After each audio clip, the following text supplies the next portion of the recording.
So that was, I think it's fair to say, something of a terrifying departure from the hotel. The monkeys had run amok. We had to go down the back staircase to escape from them. Then as we came through the front, there was a massive monkey just like waiting around the corner for us and like howling and hissing at us. That was really, really scary. They're so big, and these monkeys do not care that it's lawless up there on the monkey roof. They own the place. They were ripping up the bed sheets. They were hissing at people, even when they got wooden planks thrown at them, and they didn't care. I've never seen a monkey standoff like it. I don't think I've ever seen a monkey standoff, but yeah, they are ballsy. Farewell, Varanasi. That was a pretty intense 2 hours. From the moment we tried to leave the hotel, it seemed like all the forces ganged up against us.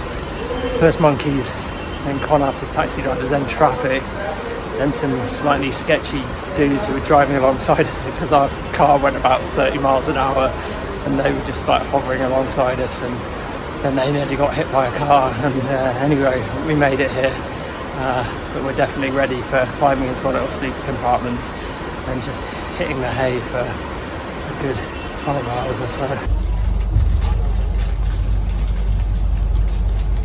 So it is about 9:30 and we're just leaving Varanasi, and yeah, it's a long old night and afternoon. We should get into Darjeeling at about 3 tomorrow, hopefully 3 in the afternoon, but yeah, it's just time for some sleep now. It's been a tough old day.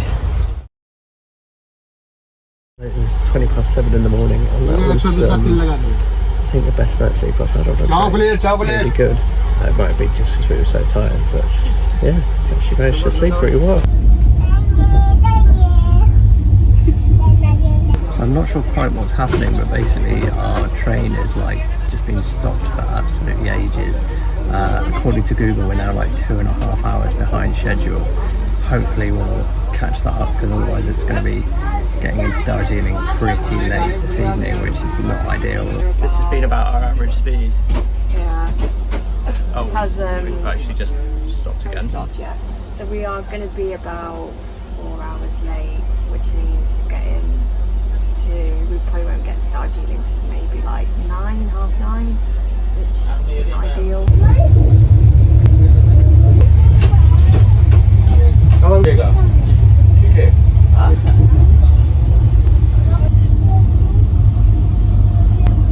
So we're off the train at New Jalpaiguri.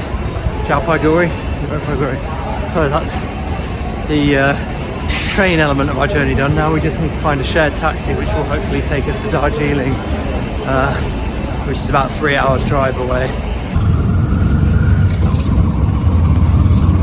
We have just got a tuk-tuk to what we think is Darjeeling Road, where we're now sitting in a 4x4,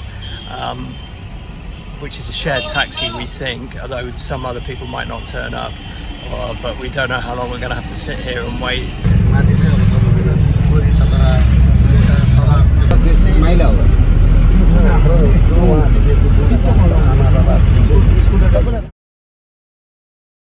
This is very pleasant. It's our first morning in Darjeeling. We've had a really good night's sleep. Someone's just knocked on the door and they bought us a cup of tea. It's so cute. How lovely is that? Thank you. Thank you. Hotel. Hotel Aranico. Hello! Hey. So last night we just got in and crashed straight out in our rooms. We were absolutely knackered after basically 24 hours of travelling. This morning we've come up to the mall in Darjeeling. We're going to have an explore. I can tell you're in a classy town when the dogs wear shoes. As you can see, it is a misty morning. Just hope, obviously I've already seen these views many years ago, but I'm hoping it clears up so that Zoe can experience the splendour. If you'd have told us 2 days ago that we'd be setting out in jackets, jeans and walking boots, I mean, we would have believed you, but it was crazy. Like, we've gone from 43-degree heat to it's about 16, 17 here now. So I came here 25 years ago when I was years old, and I wasn't a tea drinker at the time, so I never had a cup of tea while I was in Darjeeling, and ever since then I've wanted to rectify that, so here goes.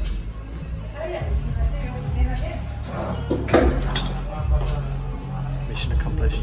For 25 years I have had fond memories of Darjeeling in my heart, and glad to say that returning here, that promise is still fulfilled. It's an absolutely lovely place. I really like it here. This is one of the places that I knew we were definitely coming to when we first started planning the trip, so I was really excited. Took photos, it looks really beautiful, and it has more than lived up to my expectations. Just getting into place for the obligatory photo. Just hiking up here, and here's beautiful St Andrew's Church. Of course, as the British royal family have taught us, not all Andrews are saints. Here opposite you can just see the Gorkaland Territorial Administration building with a mermaid playing basketball there. So we've now come to Observatory Hill to observe the views, and luckily the cloud is rising a bit, so there are actually views to be had. Behold. Okay, so we can't quite see the mountains, but it's better than it was about an hour ago, so we'll take it. Can't believe we're not going to be here for this. Totally would have won it, obviously. Pretending that we're in Peaky Blinders in Jerry's pub, we've cleared out the place to discuss a dodgy business deal. We've checked the place for hidden cameras and microphones, so you can talk in privacy. Cheers. Cheers, my love. We've now moved to the Chancellor's Bar, which, as you can see, is a bit more lively. Merry Christmas, Jerry. Does it have a Christmassy vibe there? It really does.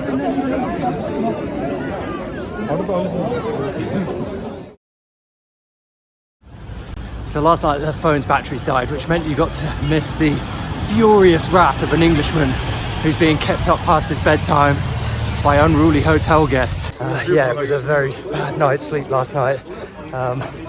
Between the loud hotel guests, dogs, trucks, honking horns. Yeah, we did not sleep brilliantly. We are now on the move to a new hotel because we only booked that one for 2 nights, which turned out to be a great bit of foresight. So yeah, we're more packed up and heading to the Hideout Hostel, which looks like it's got amazing views over the valley if the clouds clear. The hike is real. So this is our new room, and it is So nice, so big, so much room for activities. Just spin around and dance. out here. It's got a pretty incredible view across the valley. Maybe can't see it because it's cloudy. I mean, we can't see it, but if we get some nice weather, that's going to be stunned. So after a delicious breakfast at Sonam Cafe, where the owner, who was very nice and chatty, also informed us that everything we planned to do today was closed, the museums and things, we are now heading in search of a monastery, and then we're going on the walk he recommended.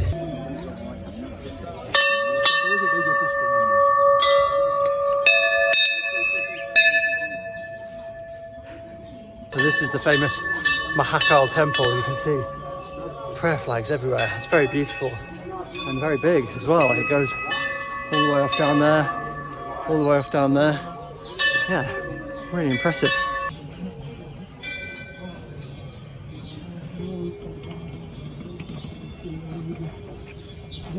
After that lovely visit to the temple, we have commenced our hike, and we are now walking down Tenzing Norgay Road, named after one of the first two men to summit Everest. I like to think he got there first, before Sir Edmund. That's not blasphemous. This is a very concerned looking dog. Truly, the sadness in his eyes. He just looks so sad. His mouth's wobbling like he's about to cry. Yeah, this is a lovely little road we're walking down. And yeah, it really is a shame about the cloud, because over there, third highest mountain in the world. You'll have to take our word for it. It's really impressive, isn't it? Sure is.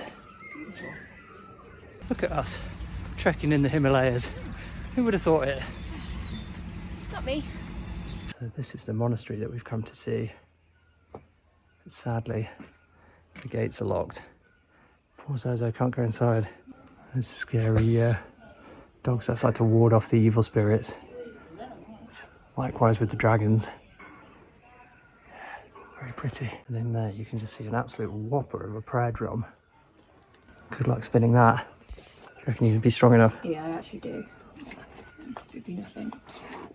Spin it all day long and not get tired. So that was Alubari Monastery, sadly closed. And now we press on towards Ghoom. So it seems very confident that we'll be able to make it there. Yes. I'm less so, but we'll see. I'm sure she's right. She usually is. There's some big old trees up there. This is a lovely, pretty little house. And of course, those are the kind of quality observations that keep the viewers flocking to this channel. More! We want more! We want more!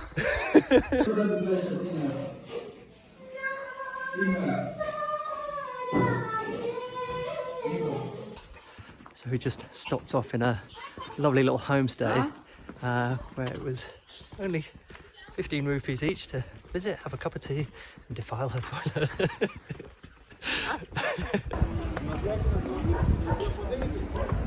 So we're just making our way through Ghoom now. This is the famous Ghoom railway station where a little toy train that runs up from Darjeeling to Siliguri stops. On the outskirts of Ghoom now, and we've come to Ghoom Buddhist Monastery. Let's just have a quick look. There it is. Well, looks like a surprisingly nice market and cafe. So we are now just walking around the famous Batasia loop, where the toy train sort of goes back on itself or something like that. So the train sort of comes in this way, goes around the loop and climbs up and goes up that way, heading for Darjeeling, which is past them trees. And people also use these tracks to get their luggage up the hill. And there's the War Memorial. And there's a beautiful view of Darjeeling. This is like a roll of honour of the Gurkhas who have given their lives in service of their country. And this railway is actually a UNESCO World Heritage Site as well, so now you know. So we're both having thukpa, a Nepali delicacy, and it looks pretty tasty as well, especially on a cold day like this. That's the other queen of the hills. Here is the mighty valley. Over there, our destination, Darjeeling. And yeah, we are walking down the centre of the railway tracks because we're bad lads. If you're a location scout looking for somewhere to be an insane asylum in a movie, the quid's in here. This up here is the Dali Monastery, which unfortunately doesn't open until about 4:30, so we're going to miss it. It's starting to rain a bit now. But we've only got maybe half an hour left of our walk to go, maybe 3k, maybe, it might be a bit longer than half an hour. But anyway, we're nearing the end of our walk now, so, and it's not raining too badly. Yeah, we're just going to stop a while and wait for this to pass. It's pretty grim. We've stopped for shelter. There goes the steam train. It has been a bit of a slog, but we're nearly there now. We are nearly there now. That's the kind of positive attitude we like to see. Well, we made it back. I think we did about 15 or so kilometres today. Well worth it. That was really good. There's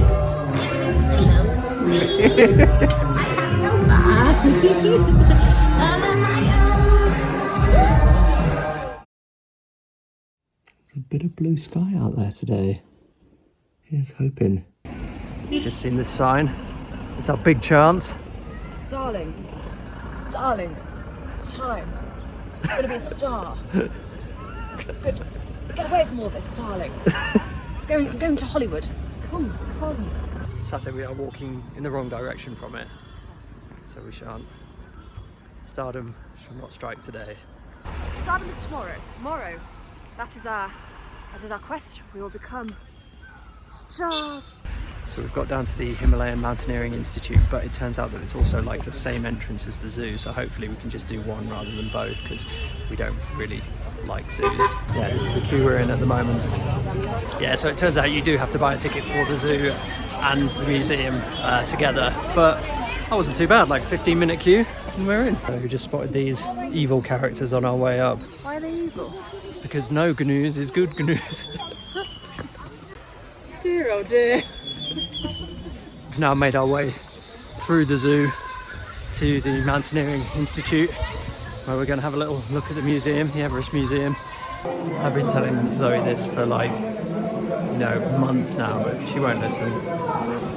Rain and thunder has come. Well, we weren't allowed to film in there, but that was actually a really good museum.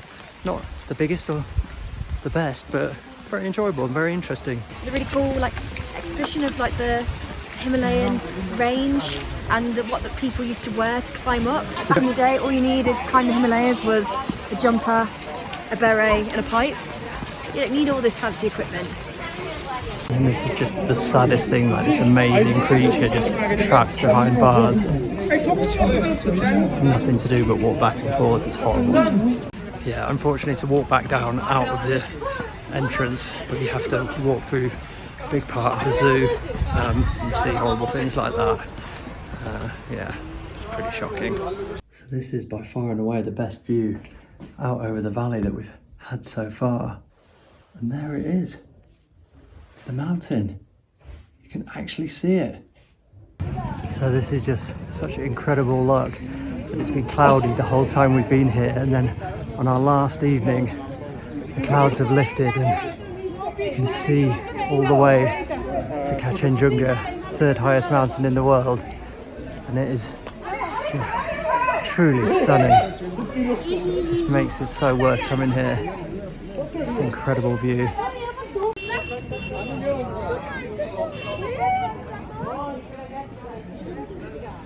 What a special place. That's such a lucky thing to have been able to see, because it's one of my favourite views in the world and I thought we were going to miss out on it. So as you can tell, I'm pretty chuffed right now. And this now is the full view from our hotel balcony. The mountains just in the distance over there. Now the sun's gone down, you can see the silhouette of the mountain line really clearly there, over the town of Darjeeling in the background. Amazing. So that was our time in beautiful Darjeeling. But where are we heading to next? Well, we'll tell you all about that In the next video.